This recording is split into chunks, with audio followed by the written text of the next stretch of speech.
Hello everyone, this is Makiko from Reiki Love. How are you today? Today I'm going to talk about specific love. Quite the opposite to unconditional love. So, the one of the cue I do remember my previous lives, mainly because I do remember the specific loves that I had with a specific being or specific person. And that's how I realized how powerful love is. With all those forgetfulness and contract, whatever you want to call it, I was able to retain some memory, and with that was able to gain more and more memories or access. So going back to specific love, it's quite opposite to unconditional love or oneness, so we call it. Some of the spiritual people or so-called love and light community may get angry with me, but is it kind of my honest opinion that a lot of time this doesn't work. The concept of unconditional love or oneness, that you love everyone, everything without justice and judgment. Why is that?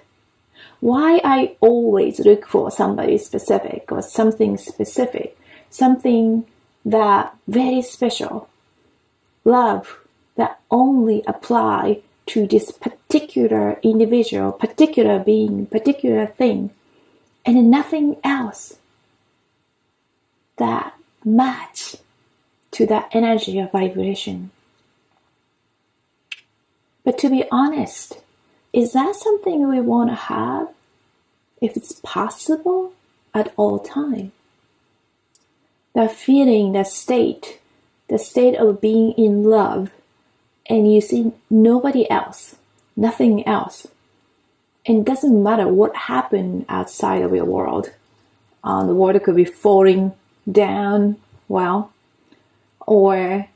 in an earthquake, economic crash. Doesn't matter because you have that person, and that's all you need that moment. And if you have that state, that feeling, the sensation, that everything about you and that person or that being, that's all you need. Only if you could have that moment forever. But if you only focus on that moment, that specific moment, we could have that moment over and over if we really want to. Now, why this doesn't sound right to you or me? Because somewhere in our brain automatically put the end as soon as perhaps it starts. We put the end of that sensation, emotion, or state of being in love.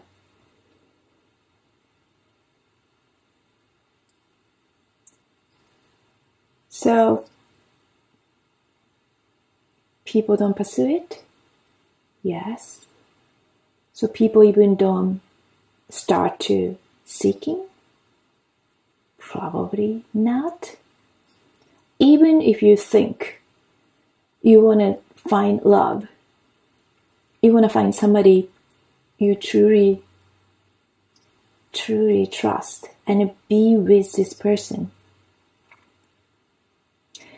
a lot of people don't seek that specific love because subconsciously, perhaps not intentionally, as soon as you seek,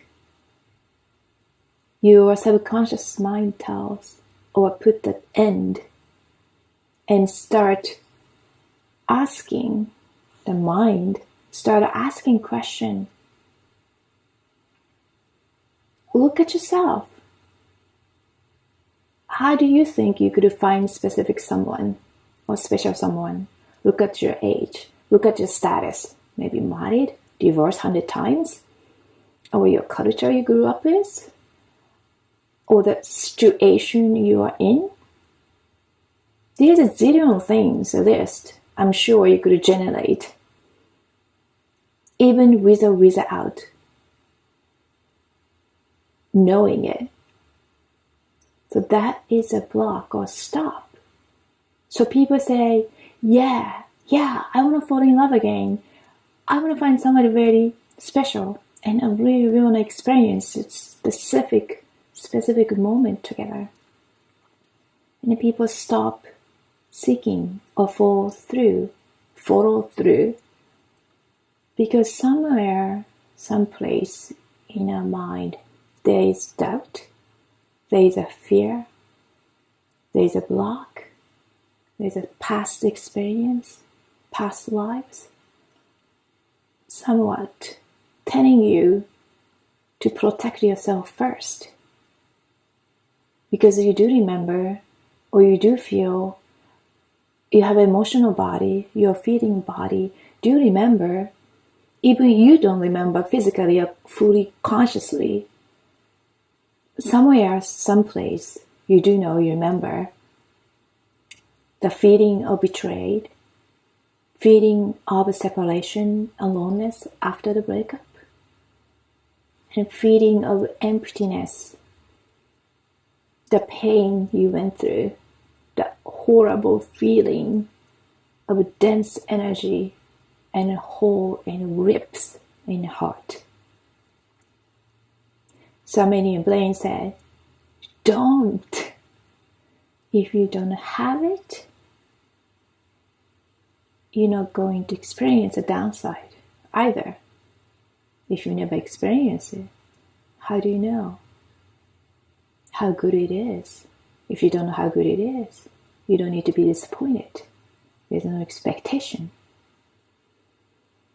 So people stop seeking the love. This is interesting cycle. People say yes, desire, need it, but they really don't.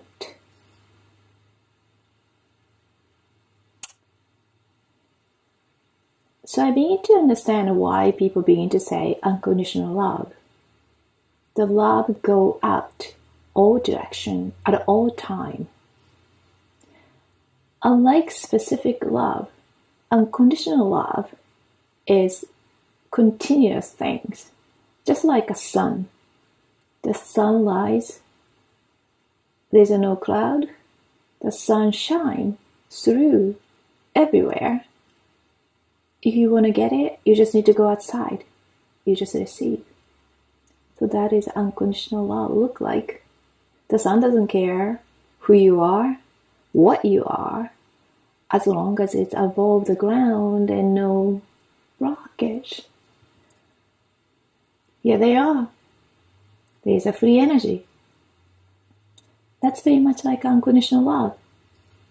They really don't care who you are, what state you're in. It just shines on you. That is unconditional love like. How do you return that to unconditional love? And you really don't. That's the beauty of unconditional love. You just be there and receive. If you want to receive every single moment, you just do it. You just be the state of receiving. Now, switch back to a specific love. That is a really difficult thing. Think about from an energetic standpoint. The specific love is specific love because it calls specific love, because it have to be exactly the same vibration and frequency of that each moment, and that the energy match to you, that moment, it have to be exactly similar frequency and vibration, and it also has to attract to each other positive or negative, it doesn't matter, right? It needs to be matched to exist in the same space at the same time. It's even much harder. Each moment, because we pick moment on this realm, we are moment to moment kind of species here on a 3D. So having that type of energy that attract exact frequency in a vibration and a moment to forever moment. That's hard. This is why so difficult to have that spark, the passion of love to last to infinity. How do you get there? Ironically, to practicing unconditional love. When you practice unconditional love and really get the concept and to align yourself to that state, the vibration and the feeling, and just express your love to all that is without any intention, just like sun. And all you need to just stay there, be there, who you are, and just to receive the energy from the universe, which is everywhere, available at all time, just to be the state of acceptance. And pretty soon you realize you really don't need that specific love. It is a desire, but it's not must have. So more we are in this state of nothingness and a void, it's actually the completeness and the most happiest time.